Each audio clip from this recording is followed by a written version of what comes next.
Bienvenue dans notre émission Écho du savoir.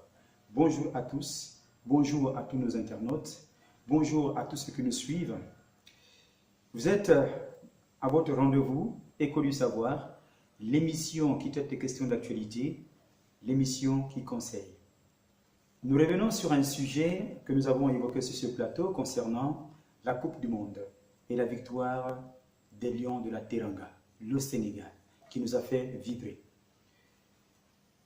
Avant de nous jeter dans le vif du sujet, je tiens d'abord à remercier toutes les personnes qui sans cesse continuent de nous suivre, nous encourager et nous envoient leurs suggestions, des propositions, des questions que nous nous efforçons de traiter en espérant que les réponses que nous apportons à vos questions trouvent écho dans vos cœurs.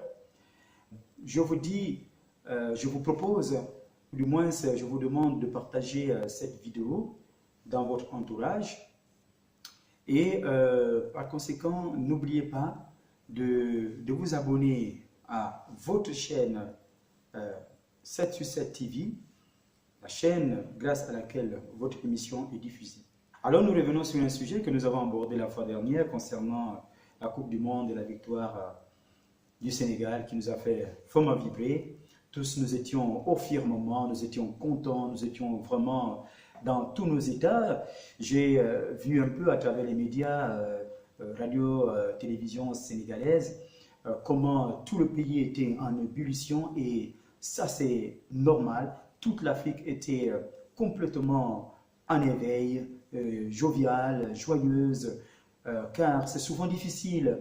En dehors de quelques équipes, je suppose, il me semble, si ma mémoire est bonne, 2 équipes. Cameroun, qui a fait d'entrée de jeu, qui est un très bon jeu dans les anciennes Coupes du Monde, mais il est souvent difficile pour les équipes africaines de faire une très belle prestation de plein pied. Et bravo encore à nos Lions de la Teranga. Bravo à monsieur le coach Aliou Cissé, qui a fait un travail vraiment remarquable. C'est un monsieur qui vraiment mérite d'être encouragé dans ce qu'il fait, que la Fédération sénégalaise de football continue à lui faire confiance afin qu'il puisse toujours être le sélectionneur national de l'équipe du Sénégal, car il a le potentiel qu'il faut. Bien, je tiens d'abord à dire que la Coupe du Monde continue. Nous avons vu un peu les prestations de certaines équipes, notamment la Tunisie qui malheureusement... On a un petit pincement au cœur de le dire, mais notre cher beau pays, la Tunisie, notre tant de pays que nous aimons tant, qui va devoir nous quitter malgré le match, qui est le dernier match qui lui reste à jouer d'ici peu. Mais malheureusement, la Tunisie va quitter la compétition, ça c'est sûr. Et n'oublions pas aussi, et surtout le score que la Tunisie a pris contre la Belgique. Quel match! Tunisie-Belgique, 5-2. Alors là, mais je pense que les Tunisiens sont capables de repenser les plaies et de revenir en grande pompe la saison, du moins c'est la prochaine édition de la Coupe du Monde. Et concernant le Maroc, et oui, notre cher beau pays, le Maroc, l'Afrique a des larmes de voir le Maroc perdre face au Portugal, bien que le Portugal soit une équipe pas des moindres, mais le Maroc avait le potentiel de tenir tête à cette grande nation de football qui est le Portugal. 1-0, ça prouve que le Maroc avait le potentiel. Mais malheureusement, suite à des défaites, le Maroc sera obligé de quitter la compétition, même si le match contre l'Espagne va se jouer, mais soyons réalistes, cela n'aura aucun enjeu pour nos chers amis les Marocains. Et quant à l'Égypte, oh, nos pharaons, mais nous sommes vraiment meurtris de voir que le grand pharaon est tombé. Actuellement, le pharaon est en train de jouer contre l'Arabie Saoudite. D'après les scores que j'ai, à la mi-temps, c'était un but partout. Et nous ne savons pas comment la compétition va se terminer. Mais ce qui est sûr, c'est que l'Égypte est d'emblée sorti de la compétition. Alors, il ne nous restera que 2 équipes. Rien que le Sénégal et le Nigeria. Je tiens d'abord sur ce petit détail que pour ce qui est du Nigeria, il y avait un lapsus qui avait été fait lors de la émission dernière. On a reçu un peu des petits chahutements comme ça de nos internautes qui nous ont dit alors, Monsieur Boussougou, vous avez dit qu'il y avait 6 équipes alors qu'il y avait 5 équipes. Effectivement, ce sont 5 équipes. Au lieu du Ghana, c'est plutôt le Nigeria. Donc, je tiens à corriger le tir et j'espère que pour ceux qui nous ont apporté cette remarque, vous avez été satisfaits. Donc, c'est plutôt le Nigeria et pas le Ghana qui participent actuellement à la Coupe du Monde et qu'il y a 5 équipes africaines et non 6.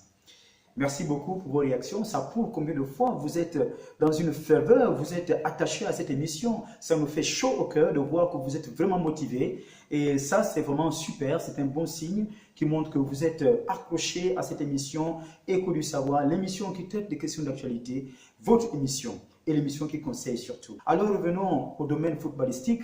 Ceci montre bien combien beaucoup d'entre vous sont vraiment en pleine ébullition lors de cette compétition. Et nous venons ici, c'est pour toujours montrer combien nous sommes attachés à ces équipes africaines, bien que 3 sont déjà presque sortis de la compétition. Il ne nous reste plus que le Sénégal et le Nigeria qui ont fait 2 belles prestations malgré le match nul du Sénégal la dernière fois avec le Japon. Mais c'était une très très belle prestation que les Lions de la Teranga nous ont vraiment démontré. Alors, on n'avait pas non plus en face des gamins ou bien une équipe de moins de 19 ans pour espérer qu'on pouvait marquer les buts aussi facilement. Les Japonais ont donné ce qu'ils pouvaient donner comme technique footballistique pour pouvoir impressionner nos Lions de la Teranga. Mais nous avons tenu dur. Alors, l'émission aussi est là pour supporter les équipes africaines. C'est vraiment une très très bonne chose de pouvoir donner du baume au cœur à nos joueurs des Lions de la Teranga et du Nigeria. Alors, nous demandons à toutes les personnes qui sont amoureux du football, tous ceux qui croient que les pays, ou du moins les équipes africaines sont capables peut-être pas de remporter la Coupe du Monde dans l'immédiat, pour la simple raison que nous sommes déjà minoritaires, parce que nous n'avons pas assez d'équipes qui représentent le continent africain.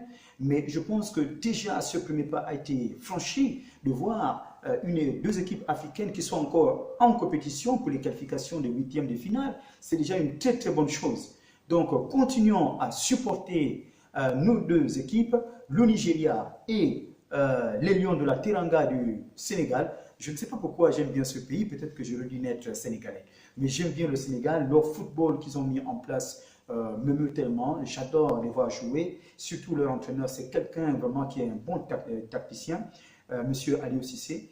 Donc, je vous demande de vous mobiliser. Le match du Sénégal contre la Colombie, c'est jeudi. Et nous avons le Nigeria qui va jouer contre l'Argentine demain à 20 h. Soyez nombreux devant vos postes de télévision pour supporter le Sénégal et le Nigeria, les seules 2 équipes qui restent au continent africain. Donc, merci encore pour tous ceux qui sont derrière les écrans, qui ne cessent de nous motiver, qui ne cessent de nous écouter. Merci à tous les internautes, merci à vos idées. Et grâce à vous, cette émission Écho du Savoir continuera toujours à aller de l'avant. Merci encore pour tout ce que vous faites pour nous et pour vous-même. Écho du Savoir prend fin maintenant. N'oubliez pas, on se retrouvera certainement après la compétition du Nigeria et du Sénégal. Merci, n'oubliez pas de partager. Nous sommes sur YouTube, sur Twitter, sur Facebook et sur Instagram. Tout en bas, vous verrez l'adresse email de notre émission et vous pourrez nous envoyer toujours, comme vous le souhaitez, vos suggestions et tout ce que vous pouvez imaginer. Merci encore, je vous dis à bientôt. Vive le Sénégal et vive le Nigeria.